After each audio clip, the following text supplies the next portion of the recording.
So this video is to show you how to make a crochet chain. So a crochet chain is really the starting point of lots of different projects. So anything where you're working flat or working in rows, you're probably going to start out with a crochet chain. And it's really the first thing that you would learn when you're learning to crochet. So we're going to go and grab some yarn and a hook, and I'll show you how to do that. So we need to start by making a slip knot, which we're going to put on our hook. So here, this is the end of my yarn. So this bit is going to the ball of yarn, and this is really the end. So I'm going to show you how to make it just by lying it on the table like this. You can also make a slip knot just in your fingers, but probably the first time it's a little bit easier just to do it on the table like this. So make a loop like this and then turn it over so that you make a crossed loop like this. Then what I'm going to do is I'm going to turn that loop down on top of the two ends, so to make a kind of pretzel shape, just like that.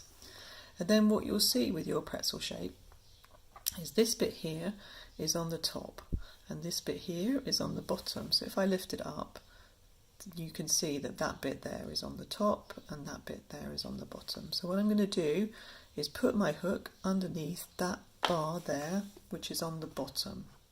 And then I'm going to slowly pick it up whilst grabbing these two ends, and it's going to make a knot on my hook. So I'm pulling it up and pulling the two ends, it's going to make a knot. And the thing about a slip knot is that you can pull the two ends apart and slide it up onto your hook to make it slightly tighter. So that's what we're starting with. And now we need to actually hold the yarn in our hand. So you're holding your hook in your dominant hand and your yarn is going to be in your other hand. So you need to create some tension here on this bit of yarn that goes between your fingers and the hook. And the way that I do that is I wrap the yarn around my hand and around my finger. You'll see that some people wrap it around the small finger and around the index finger. That's also fine. To be honest, you need to try out some different methods of how to hold the yarn and find something that's comfortable for you. But the most important thing is that between your finger and the hook, you have some tension on this little bit of yarn here. Then what you need to be able to do is to hold on to this tail, because if you don't, it's going to move around when you crochet like this. So it will be very difficult to pull the loops through if you're not holding on to that end. So hold it between your thumb and your middle finger like this. Then you've got tension here, you've got your slip knot here, holding onto the end. And then I want you to look at your hook and see whether it's pointing upwards or pointing downwards. So the hooky bit pointing upwards, the hooky bit pointing downwards. And that's going to help us when we're trying to pull this yarn through that loop that's on our hook. I'm just going to snug that up a little bit more. So what we're going to do, we're going to put the yarn over the hook. So from the back to the front like this, with my hook pointing upwards. Then I'm going to turn my hook so it's pointing downwards, and that's going to allow me to grab that bit of yarn, and I'm going to pull it through that slip knot that's on my hook. So I'm going to pull it through there, and as I pull it through, I'm going to turn my hook so that it's facing upwards.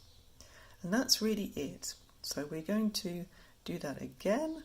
So we're going to put the yarn over the hook, turn the hook so it's facing downwards, and pull that through the loop that was on my hook, and as soon as I get through, I'm going to turn it upwards. And this is really our chain. So once you get used to that kind of motion, you can actually move your hook instead of putting the yarn over. So take your hook and grab the yarn, turn your hook down, and then pull it through. And this is really how we make a crochet chain. So I'm just going to go ahead and do a few more, and then I'm going to show you what the chain actually looks like after it's done. So there we've got a few more. So this is my crochet chain now. So every one of these little bumps is a stitch, and you'll see in the next row that we're going to crochet into these loops here. So on the back side like this, I was actually showing you the back side, I'm sorry. This is the front side. So the front side is a little bit neater looking. The back side has got bumps in the middle. That's okay. So each one of these V's is a stitch that we're going to work into on the next row.